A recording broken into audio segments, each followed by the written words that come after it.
are you? Manny here, going live once again for the Miami Comedy Podcast. Thank you, everyone, for coming out. Wow. Yeah, it's going to be back. TPK on. What's up, guys? How are you? Happy Friday, right? Friday's in Miami. I can already feel it in the air. Can you smell the tequila? Can you already tell how much of a blackout you're about to have? Well, let me turn my lights here. Studio's coming along just fine. Got some extra lights. Studio equipment's still working. I'm surprised I haven't spilt any coffee on this or, dropped it on the floor and broke it. So Friday's here, and I've been trying to catch up with this conversation with you guys for quite a while. But I recently went to the Bitcoin conference in Miami. And let me tell you guys that it's looking good.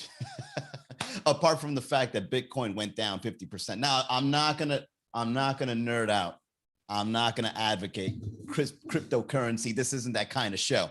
There's millions upon millions of podcasts out there that you can tune in where nerds are just talking about the future of money and where it's going and where it's been and whatever. But let's face it, guys. All right, when it comes to cryptocurrency, it sounds better than the dollar. You know what I'm saying? It sounds, now, do I understand cryptocurrency to its full extent? Not really. And I'm pretty sure 90% of the people out there that are investing in cryptocurrency have no idea how it works. They're just catching the wave, man. First and foremost, shout out to Shady. Thank you, Shady, for throwing a little something in the pot. Thank you, my friend. Always appreciate any contribution. So yeah, let's face it, guys. Cryptocurrency, none of us are coders, right? If you're watching the show as a coder, get back to work. Okay, you got more important things to do. But look, when it comes to cryptocurrency, everybody's just riding the wave because for years we've been learning, especially in what happened in 2008, that the banks are up to no good. All right, I worked in a bank, a Venezuelan-owned bank. Not going to mention the name of the bank because this will be my last episode. If I mention the name of the bank, that's it. It's over. All right. So cryptocurrency sounds promising because it doesn't have a central person looking over shit, right? Carrying your ledger. Like, how embarrassing is it when you overdraft your account and then, somebody from the bank calls you, like, hey, Mr. Garavito, that pizza you bought last night, we approved it, but now you owe us $35. The pizza was only $5. Now it's $35. Now it's $40 that you owe because you wanted a slice, right? So now with cryptocurrency, you don't got to worry about that. It probably won't even go through because no one accepts Bitcoin just yet. But when they do, they'll just look at you right in the face instantaneously and be like, hey, listen, man, you don't got enough Bitcoin for this pizza. Okay? So fuck off and do some more investing. Dude, I was over at, it was in Wynwood. All right, I'm walking around and I'm looking at all the people that are involved in cryptocurrency. And I've got to admit, man, the future will be ran by nerds. So ladies, I hope you're ready to start feeling attraction towards nerds. If you haven't done so yet, shout out to all the ones that currently are. But nerds are winning. Nerds are up so much, especially during the pandemic. Because all the extroverts, right, all the bad boys and bad bitches, they got left in the dust, right? 2021 came around, things are starting to open back up, and investors and technology and IT and robots and fucking artificial intelligence, all this shit is now booming. Virtual reality and shit. Some of us can't even build a website, and now we're fucked, right? Technology is going too fast for us. So now the nerds are stepping up to the plate, and they're well in their 30s. Hey, I warned you guys in advance, man. There's nothing more dangerous than a nerd with money because they're going to use that money to get revenge. You guys ever seen the movie Revenge of the Nerds? The next episode, right? The sequel, another one, is happening real soon when all the nerds got all the crypto money and when, all the jocks got the paper money. It's over. And the worst thing about having investments in crypto is that you really can't show for it. unless you give somebody your wallet address and then, it's transparent. People can see how much money you got in that wallet address, but that's weird, right? People that still believe in paper dollars, they're going around, they're holding up the paper dollars. They're holding up the paper dollars next to their head, right? Showing you they got money. They're throwing it in the strip club. They're making it rain. A Bitcoin person, when he says he's got Bitcoin, you're just going to have to take his word for it. And that's the best thing about owning crypto. You could probably go out and about and just lie to people like I'm doing right now. No, I got a couple of dollars in there. Nothing too crazy. Hold on. They calling me because we got a big show tonight, guys. But I'm going to stick with you guys right here, okay? They got to wait.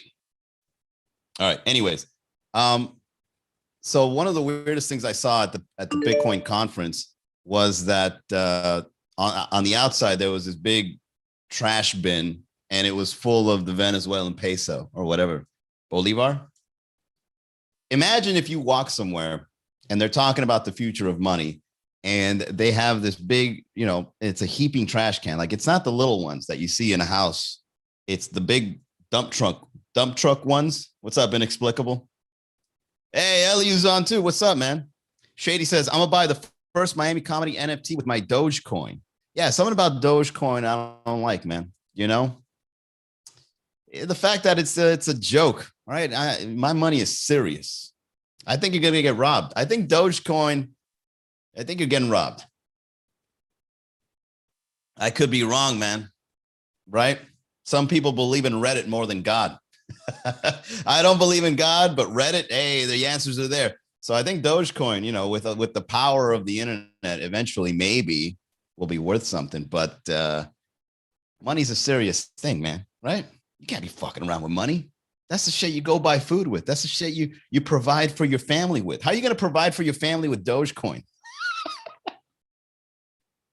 And how funny would it be if you ended up being broke because you made such a large investment in Dogecoin? You can't live up to that reputation, man. That's going to be awful to live for the rest of your life. Honey, gather the kids. It's time to go live under the bridge. Why? What happened? Kind of lost all the money on Dogecoin, man. I thought it was going to be it. I fucking love that dog.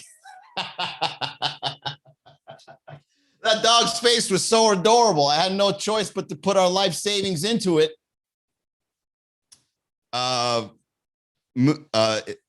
My money is serious. Great quote. There you go.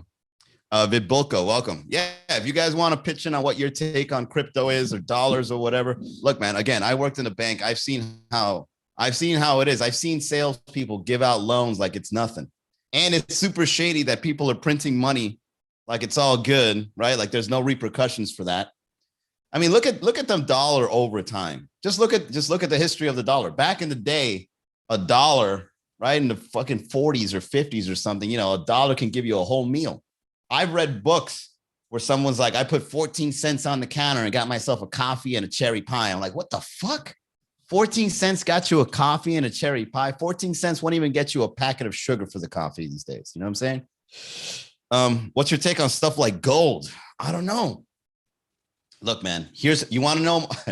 I'm not a financial advisor, but if you guys want to know my strategy when it comes to money is that there's something fishy going on, right? That's number one.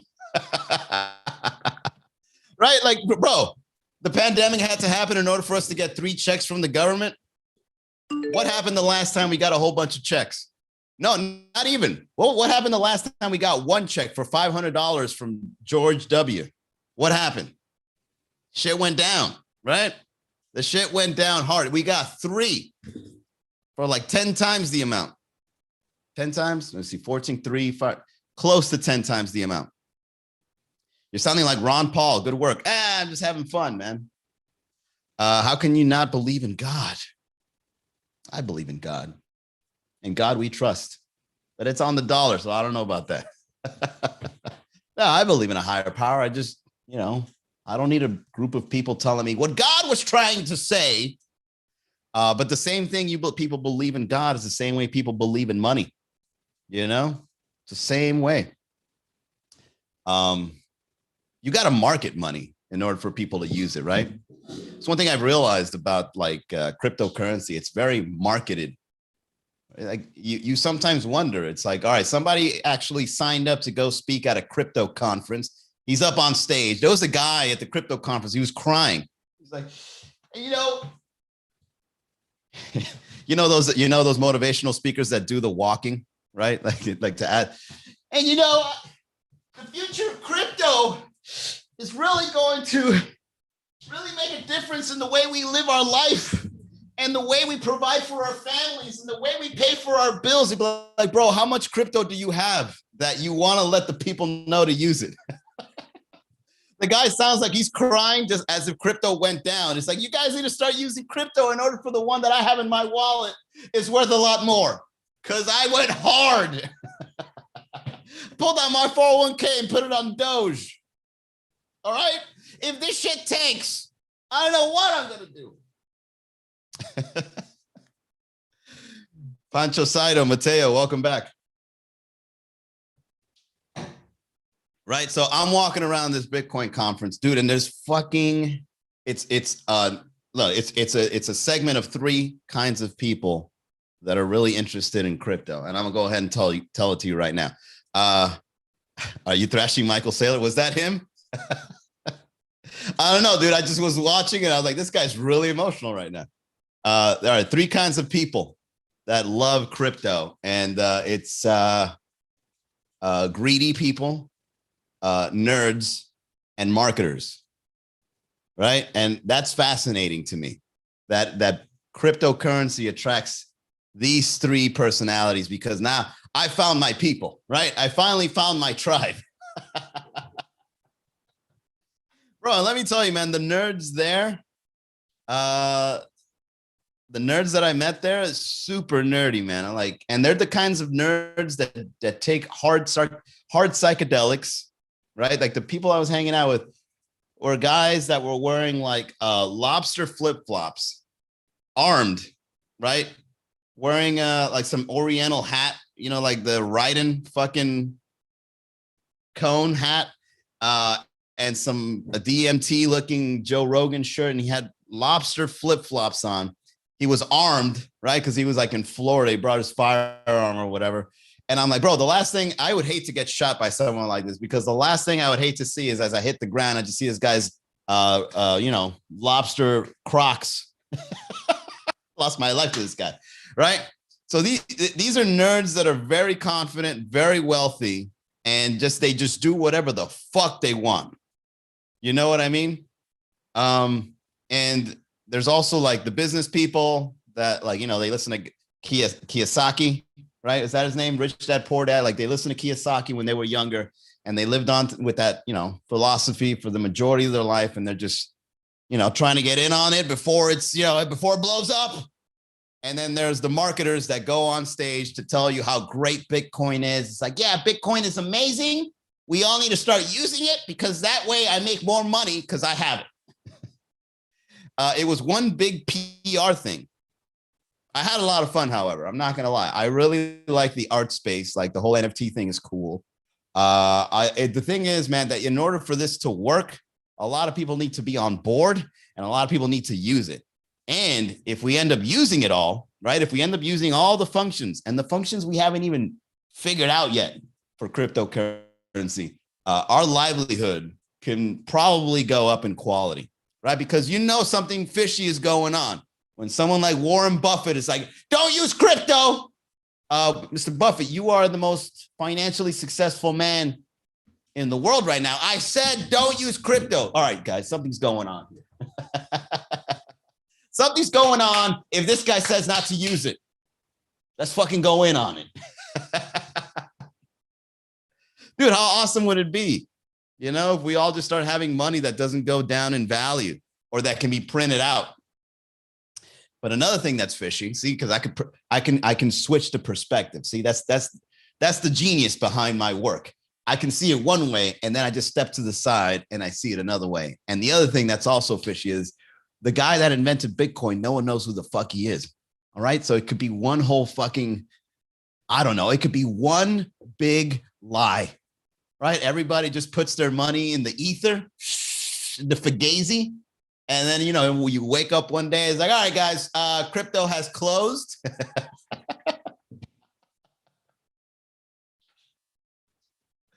We finessed everybody. Yeah, let's get back to the dollar, shall we? Business as usual.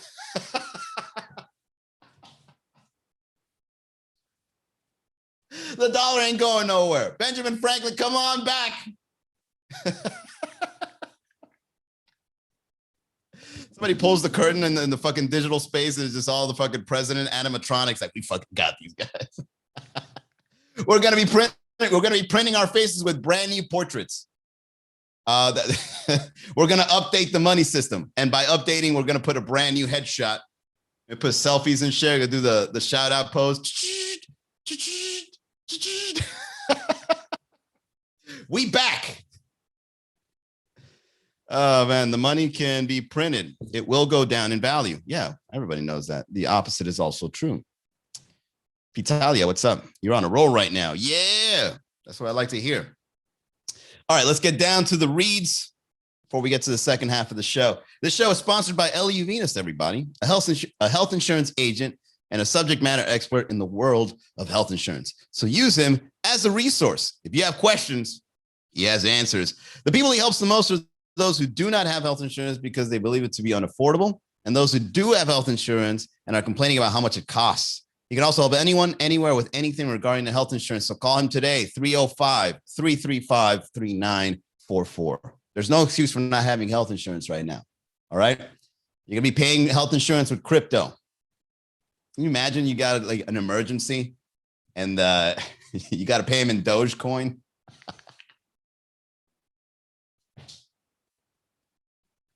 If you have more money in Doge than you do in dollars, I don't know what to tell you. Because an emergency is going to happen. You're going to be in the hospital. They're going to give you a bill, $35,000. Hey, listen, man, I got Doge. You imagine trying to explain to somebody like a doctor or someone who's like, hey, here's your bill. It's like, I got Gemini coin. The fuck is that? I got Cardano. I got Chainlink coin. It's worth something in the market. Doctor's gonna be like, if you don't get the fuck out of my face with that. Yeah, man. So like I said, man, I hope you guys are ready to start hanging out with nerds more often. Look, I was a nerd. All right. In case you don't know, I was a nerd, and it was rough for us when we were young. All right. A lot of people saw us as outcasts. A lot of people saw us and ostracized us from society just because we thought differently. Imagine that. And then now, when you're thinking differently, right? If you hung in there, because I know a lot of nerds that switched, right? A lot of nerds, they like Tool in high school, and then they switched teams because they thought they were wrong. They were in the wrong, right? So they were like, I'm not going to be a nerd anymore. I'm going to listen to Drake. I'm going to be emotional, and I'm going to buy a charger, and I'm going to be somebody, right? And then they quit giving their nerd powers. They gave it up. They quit being a nerd. It's like, dude, that was your superpower. You had to hang in there. Nerds flourish over time because everything else, society gets packaged in these little packages, and then nerds are outside of that. So it's like, oh, I understand these people now. Let me sell them some crypto. Let me sell them computers and iPhones and fucking, I don't know. And then now we on top. Let me sell them a website. How much is a website? $10,000. That's too much for a website. All right, go ahead and build it yourself. I got to get this business off the ground. Hey, man, I got to give it up to nerds, man, especially those that hung in there and grew. All right. To all the nerds listening, especially those that are young, shout out to my young crowds. If you're a nerd, hang in there. All right. It's going to pay off later. Once you hit your 30s and you don't give a fuck about anybody, you can thrive in your nerddom. I'm telling you. I'm going to listen to Drake. Cash App about to drop a crypto. Yeah. All those little fast tools that send crypto. You're going to see, man, people are going to be requesting you big. One day, you're going to want a product or a service, or you're going to owe somebody money. And then they're going to give you an invoice, and it's going to have that B on it. or the doggy face for Doge. And then you're going to be like, I don't got that. And be like, then we can't do business. We can't do business, man, because my credit card processor is running me 1.9%. All right. Bitcoin is just straight up money. It goes into my account. I don't got to pay nothing extra. You give me what you owe, period. Right. Yeah, but 1.9 ends up being $13.78. I don't care. That's $13.78 that can go in my pocket instead of, I don't know, Citibank. I don't even know who's getting the money at Citibank. That's the worst part. When you're getting nickel and dime and you don't know who's getting it, it's like, who specifically is this benefiting? Credit card processor sounds too anonymous to me. I don't like it. Imagine the first dude to pay for pussy in crypto. Hey, man, probably already happened. I heard Club 11 is already accepting Bitcoin. Somebody went in there. It was very futuristic. I was like, hey, man, I want to buy the what do you call it? The back room, right? No, the champagne room. How much is it for the champagne room? $500. Look, man, I got Bitcoin. I'm from the future. All right. I'm not part of these peasants. All right, sweetheart. We're going in the champagne room and I'm paying it in crypto. You know why? Because I want it to be anonymous. That's the best thing about using crypto, by the way. It's anonymous. So nobody can ever go through your bank statements and be like, did you buy pussy at Club 11? Nah. Right? Everything. Like I hear like back in the day, like, yeah, Silk Road used to sell like drugs just using Bitcoin. Oh, and another thing, you know that the first big Bitcoin transaction that happened online was somebody asking for pizzas. Somebody was like, hey, I want 2 pizzas. I'll give you 100 Bitcoin or something. Right? And somebody actually ordered this guy a pizza, got whatever Bitcoin, and then he used the money to go travel. And I was like, wow, that guy could have been a multimillionaire right now. The fact that Bitcoin is going up. Okay, look, listen to me, guys. I know I sound like a nut right now. Okay, but this is why I'm intrigued by it. The fact that cryptocurrency goes up in price and the dollar keeps going down in price, that's like a sign, right? Now, again, the worst case scenario is the crypto hits 0 and the dollar goes down, and now we're fucked. Now it's like, damn, back to the drawing board. And now I'm more broke because I invested. What's up, Daniel, Whitney, Kyle, Curse and Blessings? Welcome back. Hey, yo, Manny on a roll. Because I'm emotional about it, right? That's one thing about money. You got to market money in a way that makes people emotional, right? If you roll the dice and you ain't sweating, it ain't worth it. That's the beauty of money. It's emotion. You ever spend a lot of money, you kind of just like get a little high, right? It's a high. You go to Target just to go get, I don't know, I need a Bluetooth speaker. I go to Target to buy a Bluetooth speaker. Now I got a brand new laptop, a flat screen TV, and an Xbox that I didn't even know I needed because I got a PlayStation. Right now I'm walking into the cashier aisle, and then I did beep, beep, beep, beep, scan it all in. All right, that'll be $1,700. And you just swipe your card. You're like, oh, woo, that was good. Ha. I'm high as hell, man. I'm feeling woozy. Oh, that was great. You ever want a big hand playing poker at a casino? That's why people look at you. That's why they get a read on you when they play poker, because they're looking for that emotion. How emotional is this guy about going all in? Right? You don't sound like a nut. Well, thank you, Inexplicable. You know, you and I being conspirators of the dollar, we can meet eye to eye on this, right? We understand. All right, let's wind it down, shall we? That is my crypto confession. I don't fully understand it, but I do know that the dollar is very fishy. Crypto is fishy too, but fuck it, man. I'm young enough. That's the best thing about making investments when you're young. You can fuck around. I lost $12,000 on a website once, straight up.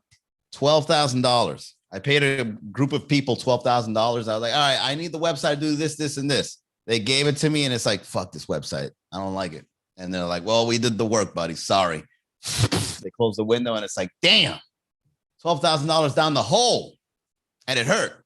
But at the same time, I'm young. I could fuck around a little bit, right? I could fuck up.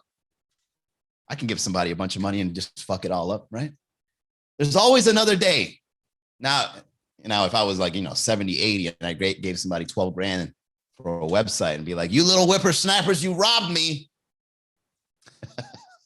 Probably be senile enough to pull out the shotgun. You little whippersnappers, but give me back my refund. I'm an old man. I got nothing to live for.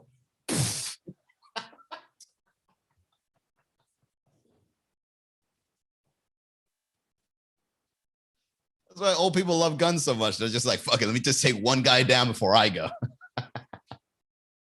Let me get one more thrill in my life. All right. And with that note, let's go ahead and kill the show right here. No pun intended. Thank you all for tuning into the Miami Comedy Podcast. We go live every day-ish. I know I've been taking a little bit of a break, but I'm not quitting on the show.